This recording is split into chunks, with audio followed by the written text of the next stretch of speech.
What is going on, everybody? It is Frank the Tank, and welcome to week number 7 of League. So this is going to be a very interesting one because, well, for those of you who missed out on this or didn't see it at all, allow me to bring you up to speed right now.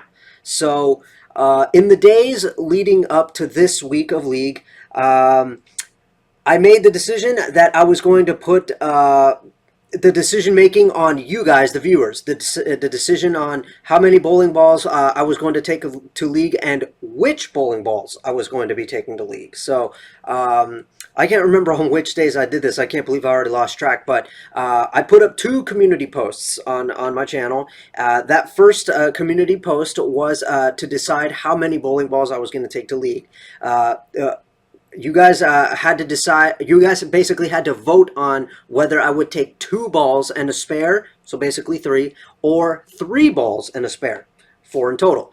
And the majority of you voted 3 balls plus a spare. And then once that was over with, I put up the second community post, and that one was to decide which bowling balls I was going to take to League. So that's basically all you need to know. That is what happened in the lead up to this very day. So now I guess it's time to unveil which bowling balls have made the cut. Okay, guys, so here we go. For ball number 1 that made the cut with a total of 7 votes, the IQ Tour Edition, or IQ Tour Solid, whatever you want to call it. So this one made the cut. We have it drilled 100 by 4.5 by 30, and I don't think I ever showed you what that layout looks like, so I'm going to show you right now. So there it is. Pin is very high up, and basically, sorry, this is a little confusing here, but yeah, there it is. Basically, I don't know if you can see the pin. It's right there. This is what I do to a lot of my bowling balls. I put the pin up and then just to the right of the ring finger. I do that a lot, but for this one, it's obviously a little higher. Usually I put the pin a little bit lower, but yeah. And then what I do also is with the CG being there, the mass bias is going to be, God, this is confusing. It's going to be about there, like just kind of like on the borderline, I would say. So it's kind of under the middle finger, but kind of a little bit past it. So yeah, that's what 100 by 4.5 by 30 looks like. So what this does to the ball naturally is that it gets it around the corner nice and easy, but it still gives it a good amount of continuation after it changes direction. So I've come to really love that layout, and I figured it was perfect for this ball because, well, actually, I didn't know that it was a perfect layout for this ball because I was actually experimenting. I was just getting into figuring out what this layout was like, and I didn't really know what it did to what it would do naturally to a bowling ball. And I figured the best way to experiment with this layout was to buy one of these because it's the perfect middle ball that sits in the middle of your arsenal. So I figured, and also, you know, it's a solid cover, it's symmetrical, so I figured this was perfect for it, and indeed it is perfect. So you guys made a perfect choice on voting on the IQ Tour Emerald as being one of the 3. For ball number 2, I believe it got a total of 9 votes, so just 2 more than the IQ Tour Edition. The pitch black. So yes, we're packing urethane for this one, and this one has my number 1 layout on it. Usually I put pin above the bridge on it and then kick the mass bias over to the right, kind of like Belmo would do. But because upon figuring out that that layout doesn't really work for me because of how I let go of the ball, I figured it wouldn't be a good idea to put it on this ball. So I went with my number 1 layout, and that is 85 by 4.25 by 50. Again, the same idea as the IQ Tour Edition, where the pin is right there, but obviously it's not higher, it's a little lower. This is just the way I like it, and to the right of the ring finger. And of course, with this one though, the mass bias is not way the heck over down here like it was with the other one. Instead, it is right there. God, I don't even know how far down the mass bias is, but I know for a fact that the mass bias is there where my index is, like underneath the bridge. So that's what that does. And what that does naturally to a ball, for those of you who don't know, is it allows for the ball to roll more and flare less. And I figured it would be good, this layout would be good for this ball and for me, mainly because of how I let go of it. It doesn't I don't have that. It eliminates that problem where I like when I let go of the ball and it's rolling down the lane. It like the track flare is like kind of more over here. With this layout, the track flare can be over here like it should be, despite the fact that I get way too up to the side of the bowling ball rather than behind it, if you know what I mean. So, ball number 2, pitch black. Don't know that I'll be picking it up for this night, but you never know what'll happen. And ball number 3, the main event. The cream of the crop, I guess they call it. This one got an unbelievable 17 votes. So it became clear that this is something that you guys really wanted to see down the lane. And that is Ye Old Phase 2. One of the best out there. Red velvet cake. Smells nice. So with this one, I put 75 by 3 3/4 by 35. And it looks like this. Again, the same deal like the pitch black and the IQ Tour. The pin is way the heck up there and to the right of the ring finger. This one's a little bit more to the right of the ring finger. And then obviously it's much higher, but the mass bias still is under the bridge. And with this layout, what you can expect from it naturally is the ball will react sooner, but it won't have that pop when it touches friction. So that's kind of the difference with this layout compared to the 85 by 4 1/4 by 50, which is also the same, except the pin is lower and the mass bias is still under the bridge. But yeah, that's what you can expect from this, because I did actually try out the Phase 2 with the 85 by 4 1/4 by 50 layout, and I hated it. It basically turned into the Axiom. Early and strong, but from what I saw, the Phase 2 with that layout is much stronger getting around the corner, and that is what I didn't like. However, I think what I'm going to do is I'm probably going to get another Phase 2, try the 85 by 4 1/4 by 50 layout again, but this time I'm probably going to get the surface, like take some of the surface off so it'll react a little bit later. I don't know. Maybe I don't know what I'm going to do yet, but I feel like maybe that could work. But you know, this, I'm not going to lie, I haven't practiced enough with it yet, but you guys picked it, so I'm going to make it work. So I guess now that you know what I have packed, let's get out there and let's see what happens. Alright, you guys, so here we go. So one thing, you may notice it looks a little dark, and that's because I decided not to turn on the light. Yeah, sorry, but it's late, and I really don't want the bright light on me right now because, you know, I am kind of a little tired. But here I am nonetheless, and ready to call the action. And yeah, I hope you guys can see me. I mean, I turned up the brightness on my computer, so I hope you'll be able to see me. Otherwise, this is going to look completely ridiculous. But yeah, here we go. So what you guys are looking at right now is the 10 minutes of practice. This isn't officially like the start of it. And I guess I'll bring you up to speed on what is going on here. So, it was going to be another 2v4, but luckily my man Joey, who actually works at this place, he does all the lane maintenance and all that stuff. He decided to that he would fill in at least one of the spots as a sub because, yeah, one of the people who were missing on our team, his name is David, he got surgery on his knee, so he was in recovery, and then his wife, Lisa, who is also on the team, she was like, well, if he's not going to be here, then I'm not going to be here, so, yeah, it ended up being me and my other teammate, Penny, who I'm sure you guys have seen. And then, of course, because with Joey being a sub, it was now 3v4, so it wasn't going to be totally uneven.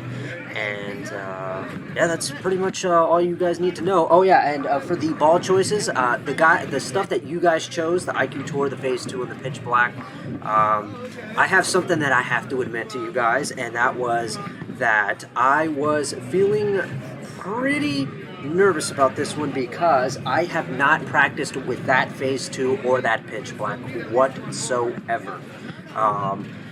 The reason for that is because obviously if you guys have been seeing, you know, all the ball reviews, all these new balls that I keep getting, I've been so wrapped up in trying to use those and trying to see, are they good bowling balls for me? Do I like them? Can I count on them to get me the you know, the big games? I don't know. And I don't know if you guys saw that on lane 8. Really nice 7-10 disappearing. That was Gary Gardner. He's the top bowler in this league right now. I'll tell you about him a little later. But yeah, I took advantage of this 10-minute practice session, and I tried to use the phase 2 since I had no idea where to stand with it, what it was going to do. I had picked it up a couple times in the past 2 months, but not enough to where I can say, like, okay, I understand this ball, I know what it's going to do, I know where to stand, you know, things like that. So I knew I had to use this 10-minute practice session to figure that out. And I didn't want to pick up the pitch black and start messing up the lanes already, even though I know that sounds really stupid, but because, you know, obviously it takes a lot of frames, a lot of games to be able to mess up the lane with a urethane ball, but I didn't want to do that. But anyway, yeah, the IQ Tour Edition, I didn't use it during this practice session, and you guys know why. I've already used it so many times, I understand what to do with it.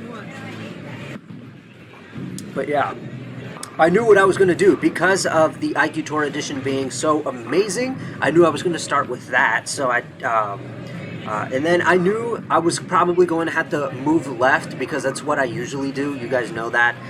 Instead of trying to, when the lanes start to change, instead of trying to figure things out with that ball and wasting frames, I pick up a different ball and move left.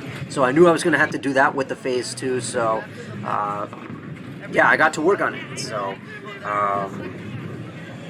I think that is pretty much it. And for this week of league, according to this paper, I needed to average. I needed to get 654 to raise my average +1, and to drop it -1, I would need to get a 632 or lower, I guess. So I definitely had my work cut out for me for this one. So I think that just about is all I need to say for this. So I guess now we can start with game 1. Alright, so here we go. Rocking the gold jersey, the very first jersey that I ever bought, with the gold shoes to match it. IQ Tour going down the lane, good shot, but unfortunately I left the 10, and I admit, when for this one, I wasn't too sure whether, you know, it was because of where I was standing or whether it was a bad shot or not. So it was a little too early to tell, but this is embarrassing right here, what you're about to see. Take a look at this. Me with the clear polyelectric blue, and I completely bottle it. And yeah, right there with my finger, I don't know what happened, but like, you know that sound that that we can make with our fingers, like when we crack our knuckles and stuff? I don't know if you guys heard that. Like, you know that sound? I could feel that with my middle finger. I didn't fracture it or anything, but I felt that pain, and I heard, like, I felt the crack. So that's why I was like, what the heck? You know, what was that? And then not only that, I totally forgot that I had the grip sack, you know, to dry my hands, because I get sweaty hands. So the ball completely slipped from my grasp, and I totally just bottled trying to spare that. That's embarrassing. But luckily that didn't happen anymore. So yeah, I got to start remembering that I now have the grip sack. So, and you know, I will say, luckily the whole thing with my finger being in pain, I didn't let that get to me. I thought that it would be a distraction, but it wasn't. So here we go with the IQ Tour on the right lane, and might I say, yeah, that one was left of target, hence the 9. And I know that because on the left lane, I stood on board 20. And with this one, I stood on board 20 as well, but I went left of target, so there you go. Interesting, though, how I stood on, because with the IQ Tour Edition, every time I picked it up for League, I've always stood on board 20 and the ball would strike, but here, it didn't. It left me a 10-pin. And then here, obviously, as I said, you are already, I went left of the target, and I left the 9, but I picked it up with no problem at all. But with this one, I stuck with it. I stayed on 20. Kind of a little off on the form. It was from that I thought, okay, I cannot stand here on 20 then. Interesting. Although my form was off, I knew the shot was pretty good. And that right there, with another 10-pin, gave me the indication, okay, I guess I should move half a board.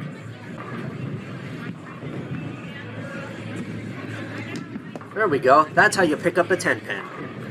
Alright, so here we are on the right lane again with the IQ Tour, standing on 20 again, not making any moves yet. That's a much better shot. More right.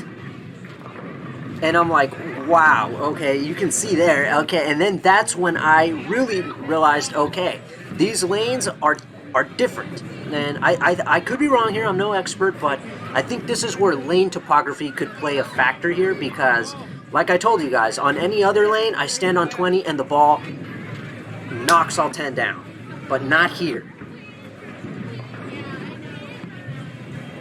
So another 10 pin, no problem, another 9 spare. Really slow start, probably one of the slowest I've had so far. Okay guys, so for this next shot, I actually didn't move half a board to the right, so I would have been on 19 and a half if I did.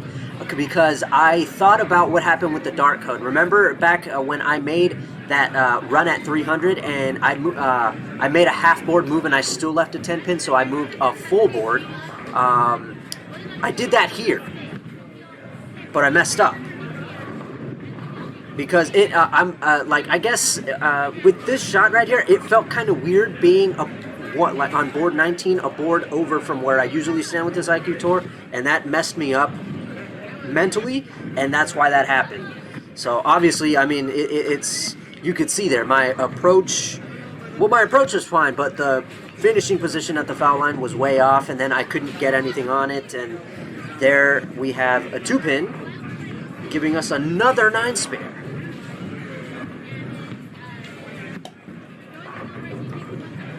No problem at all, but man, 4 9 spares in a row, ain't that something?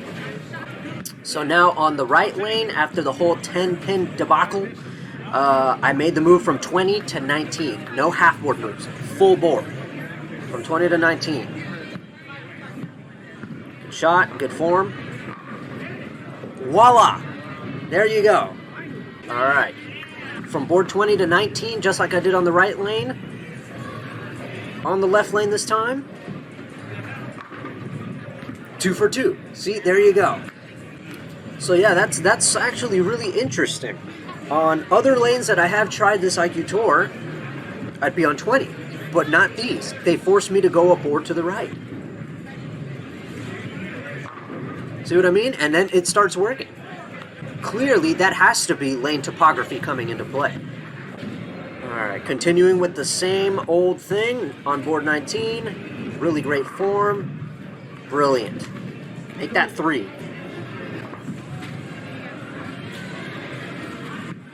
Can we get another one? Of course we can, because this ball, I gotta tell you guys, you need to get one. And I'm no expert here, but you definitely should try this layout. I swear, it allows for a lot of room to miss down lane. But you give me another one, Chief. Nope, not this time, and no Brooklyn either. That one was left of the target, and I fell off balance there.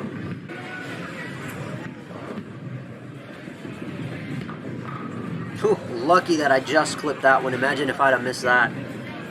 Alright, so that wraps it up for game 1. Good way to start, I would say. 224. Started off slow with an open. It was kind of embarrassing open in the beginning, and then 9 spare for like four 9 spares in a row, and then just struck the rest of the way. Very nice. And here we go with 2.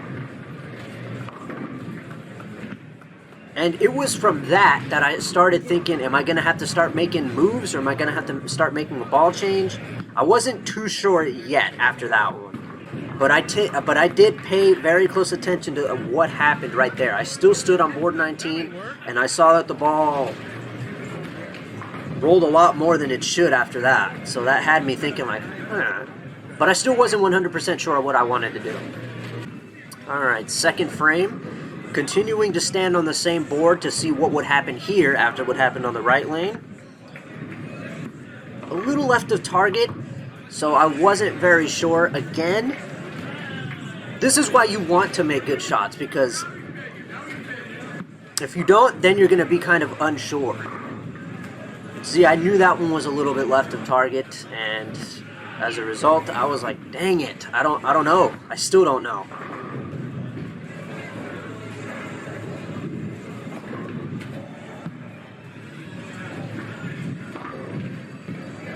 Okay, guys, so on this shot right here, I actually messed up. But it struck. But here's the thing. Yeah, you can see my face there too. I'm like, oh, okay, well that worked. See, a couple things happened here. Let me actually slow it down for you. Alright, so take a look at this right here. Alright, so all looks good, right? And then, right there. I'm not sure if you noticed it, I kind of dropped it. I didn't actually release it properly. Take a look again here. Boom, right there. I kind of dropped it, and I didn't really get a good release on it. So that ball was basically going to go for like a hook stop kind of motion, if you know what I mean. It was going to quit down lane. But here's the thing. Take a look. Right about there, the ball started to pick up a little earlier than it did in the first game. It was doing fine the first game, but here it picked up a little earlier. So I knew from that the friction was starting to increase here on this right lane. But that, whatever I did at the release, that led to that hook stop or whatever, it ended up being a blessing in disguise as I ended up striking. But yeah, it basically just took like a really bad check mark type of turn here. See? I honestly expected that ball to react early and to like go through the nose or something like that because of that. But again, thanks to that little thing that I did, it didn't do that. I guarantee you, if I'd have let go of it normally, like I should, it would have gone through the nose or something like that.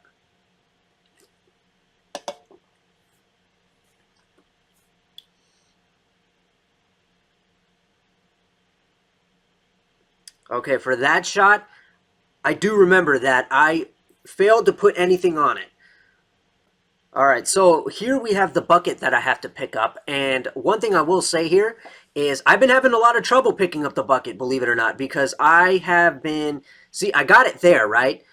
But one of the big things that I've been having trouble with, and luckily I didn't have it here, but throughout a couple past practice days that I've had, wherever I would leave the bucket, or if I left the bucket but without the pin behind it, I think that's the 8, I would hit it. Like, I don't know if you guys can see my mouse pointer here, but every time I went for it, I went through the arrows like I usually do, you know, taking the path that I usually do when I have to make this. I went through the second and third arrows, but at an angle that it sets it up to go to the left side of this 2-pin. And that's bad because if you have that pin behind it, the 8 pin, it will... you'll knock out the 3, and you'll knock out the 3, but that back pin will not get covered. There's a good chance of that. If you do, then well, lucky you. But usually that's what will end up happening. So in order to cover all of these, you have to make it from the right side of this 2-pin, which is exactly what I did here, and I knew that too. See that? Right between second and third, but at an angle so that it goes to the right of it and everything gets covered.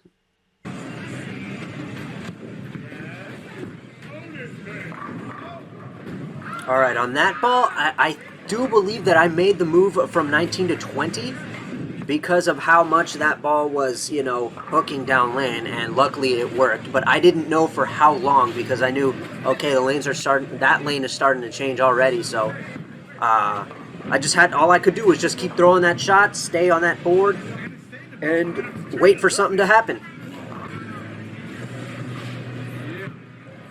Terrible shot. All 10 down. What can you do? Sometimes you just got to take them any way you could get them, right?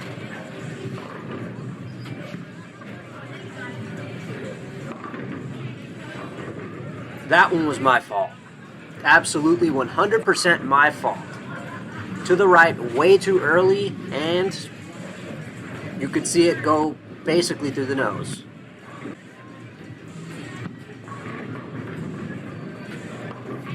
No problem at all with that 610. Okay, so at this point in the game, I don't really know what prompted me to do this, but I made the decision that I knew, like, I think it was that I knew that the lanes were probably going to start to change just a bit, so I made the decision to pick up the phase 2. So for that, I believe I stood on 20 and a half, and it didn't look like that bad of a shot. I mean, it did hit the pocket, but unfortunately I left a 7. I was a little worried about picking this one up because I haven't practiced my 7s lately. But I got it. I guarantee you anything that if I was using the black or white overseas Belmo spare ball, it would have grabbed friction and it would have went into the gutter before it even made it to that 7. So on this lane, I continued to try to go with the IQ Tour Edition because it did strike, but then that happened, and you see, yeah, I'm like, okay, it's changing. It's starting to hook a little more. I think I want to get away from that. Because you guys know me, that's kind of my tactic. It's not the greatest of tactics, but it just works for me. Instead of trying to, like, you know, when the lane starts to change, I don't try to, like, adjust with that ball and try to waste frames. I just pick up a different ball, move left, and get away from that so I can find a place where there's still some oil so I can get the ball to get down there.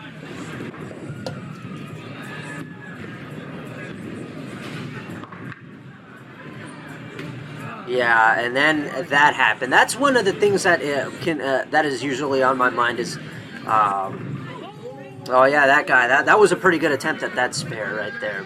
Unfortunately, it didn't work out in the end, but that was pretty tight.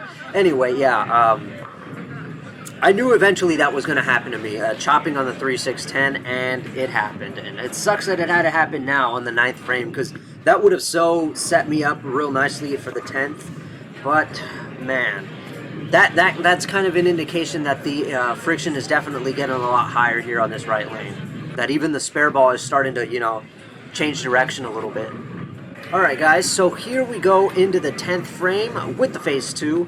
I was going to be smart with this one. I knew that this game was going to be pretty low, so what I decided to do was use this 10th frame to try to set up for the 3rd game to see where I needed to stand with this ball, because I still hadn't fully figured it out, especially because the lanes were changing, so... with this one, I believe I stood like on either 22 or 23, I can't remember, but I knew that I was somewhere around there because of that 10 pin that I left. You guys could see the ball didn't necessarily have a whole lot of energy getting back around the corner. I had a little pressure on myself with that 10 pin. I knew I had to make it so that I could have another shot at this lane for the phase 2. So after that shot, I moved from 23 to 22.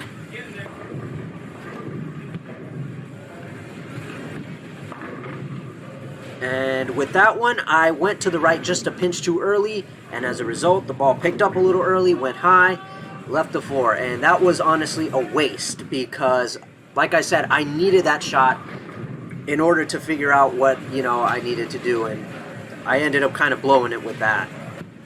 Alright guys, so here we go with the final game of the night. After that disappointing 188, I knew I needed to come up big, and for this shot, I was still going to stand on, I believe it was 22, or yeah, it was 22 that I was going to stand on because obviously that shot that I made was a bad shot, but I felt like that was the one because I actually did use that shot where I went high and left the, what was that, the 4? I actually used that to see, like, I thought, hey, I think I think this is my spot. So I stood on 22, finally made the proper shot, and the 10 stood. Something took it out, but I paid attention to that. I knew that it struck, but I was like, I can't, that's not the one, you know? In order for it to be the shot that you're looking for, all 10 have to disappear at once, you know, flush. So I told myself for that next shot on the left lane, I was going to stand on 20, I think 21 and a half. Meanwhile, on the right lane, I finally made the switch to the phase 2 instead of the IQ Tour, and I went high. So I knew, okay, definitely going to have to move left because I stood on 21 and a half here. And clearly, I didn't take into account that the right lane is drying up a lot more than the left, so I knew I was definitely going to have to make a big move on the right lane here after that. So here we go, standing on 21 and a half, and then this happened. It was a good shot, but it looked like it started to read a little early, and I went 4 through the middle. And I was not happy about it. So I picked up the IQ Tour since it's obviously weaker to try to pick that up, and it didn't work. I only managed 2.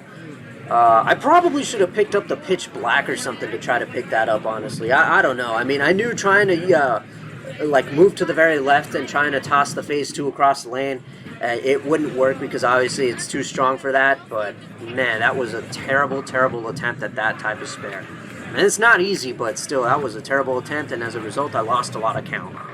So yeah, I was really caught off guard by that shot because like I don't like I was standing on 21 and a half on the left lane, and I struck. Well, I could have left the 10 pin, but luckily something knocked it out. But still, I was stunned to see that it overhooked. But meanwhile, on the right lane,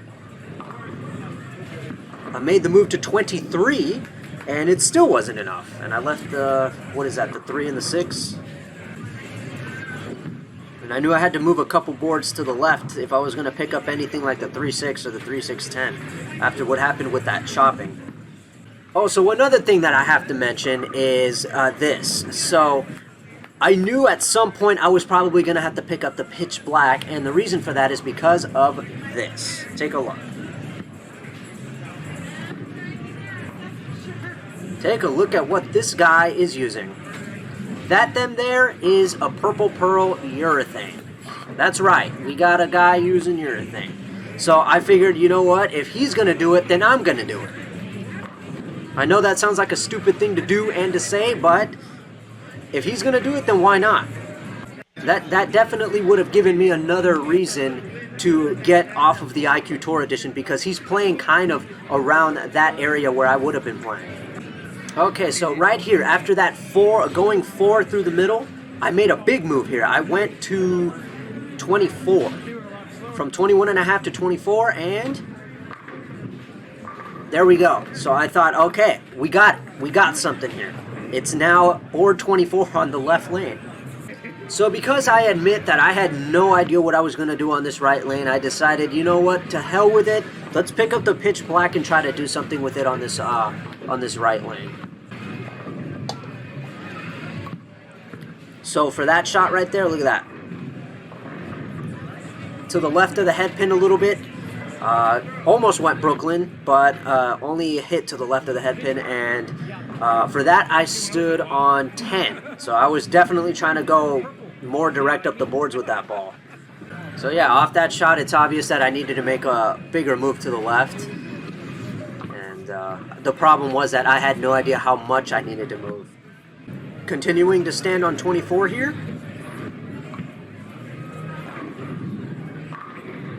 Best shot of the night right there. Held it at the line, repeated the shot, all 10 back. Alright, so for this shot, we were on 10. I made the move to 13 this time, and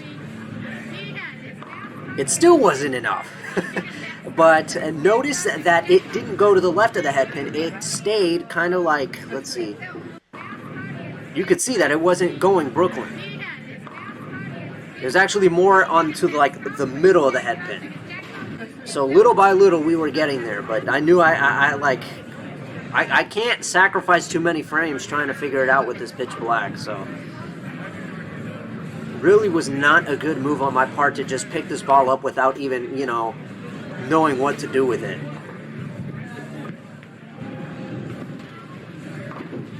And I swear to God, I thought that ball was going into the gutter, but luckily it came back. Alright guys, so I'm going to have to apologize for what happened. I missed the shot for the what happened on the left lane because the camera stopped recording. Like something that I gotta mention here is that my camera, it only records in like 16-minute intervals. I don't know why, but it sucks that it does that. So like after it gets to like 16 minutes, it just cuts off. It just stops recording. And when I stepped up to take my shot on the left lane, I didn't notice that the camera was already getting close to 16 minutes and it cut off. So unfortunately, we missed that shot and you're not going to be able to see it. But I can tell you that I did strike. Sucks that I missed that, but yeah, when I got back, from that shot, I noticed the camera was off, and I'm like, no. And then I looked at it, and I saw that it didn't record it, so that kind of sucks. So all you guys get for this is the 10th frame now, and that really sucks that you didn't get to see that. But Anyway, here we go with the pitch black 10th frame.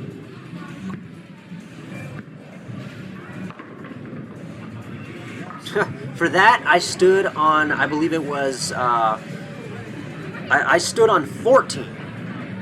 I stood on 14 for that, and Anita, I definitely have to tell you this before we get to the last two shots. This probably has to be the luckiest four-bagger ever. And you're going to see why. Obviously, that first shot is number one, right? Reason number one why this is the luckiest four-bagger. So I continued to stand on 14 here because I thought maybe the shot just wasn't good. And then on that one, even though I set it up to go to the right too early, and it went Brooklyn and it struck, even though I did all that, I still could tell, okay, that there's like some kind of little like dry spot there. So I made the move to 15 as a result. And I drifted to the left a little bit more than I usually do. And here's what happened. Gave it some angle instead of playing straight up the boards, and there you go. Yeah, you see even my reaction, like, there you go, Frank. That's how you're supposed to do it.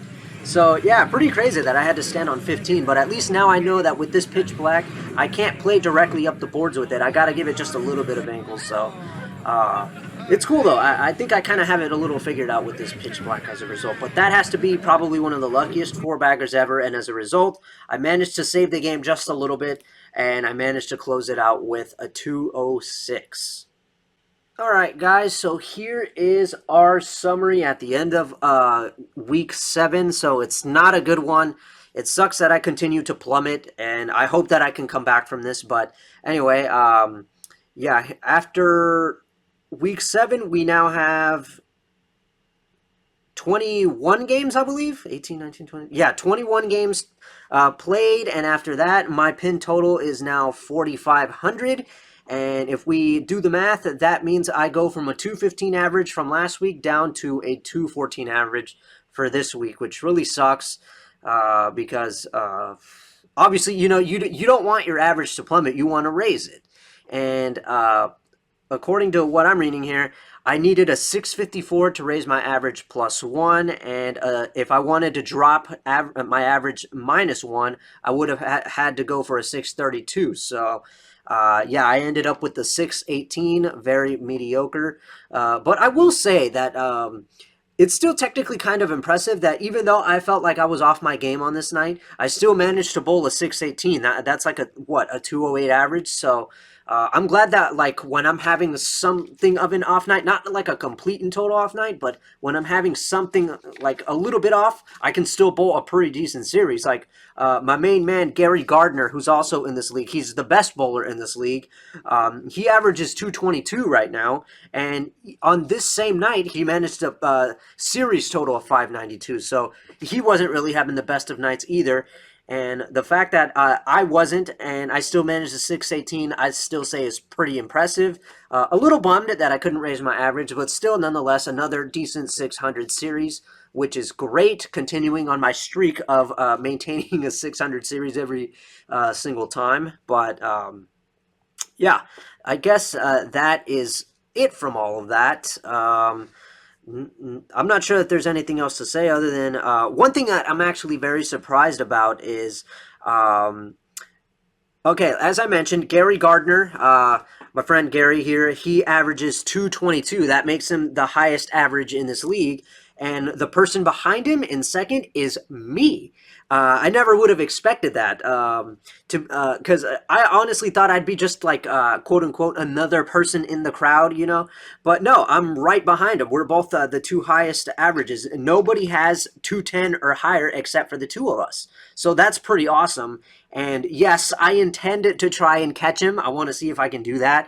But if I'm going to do that, I need to bowl way better than this. So anyway, I guess that pretty much caps it off for week 7. I'm sorry that it wasn't any better than that, especially with the choices you guys made. I'm not blaming you. I'm blaming myself because obviously in the end, I'm the one who has to make those shots, right? So, yeah, that is pretty much it. But I appreciate you guys really getting involved in this. I hope you guys enjoyed it too. Getting involved, helping me out with my choices and all that stuff. The phase two clearly is a really good ball. It sucks that I was just doing stupid things out there, but I think I want to give it another shot, but just not for this next week of league because the one thing I definitely want to tell you guys, and this is going to make it interesting, is that for week 8, I'm going to be, me and my team, we're going to be playing on lanes 1 and 2. And if you saw my 8 gamer video that I posted not too long ago, you could check out my playlists. It'll be in there. I was on lanes 1 and 2, and those lanes dry up quicker than any of the other lanes in the house. So that's going to be an interesting week because now I need to figure out. Obviously, there's not really a whole lot to figure out. Obviously, because those lanes dry quickly, I know for a fact that I'm going to have to bring the pitch black again. And I'm definitely going to have to bring just weaker stuff because obviously the aggressive stuff is not going to cut it. So can't wait to see what happens on that. And I know now that you guys know this, it's definitely going to make for an interesting night of league. So that is the end of that. I am Frank the Tank. That caps it off for week 7. I will see you guys in the next one.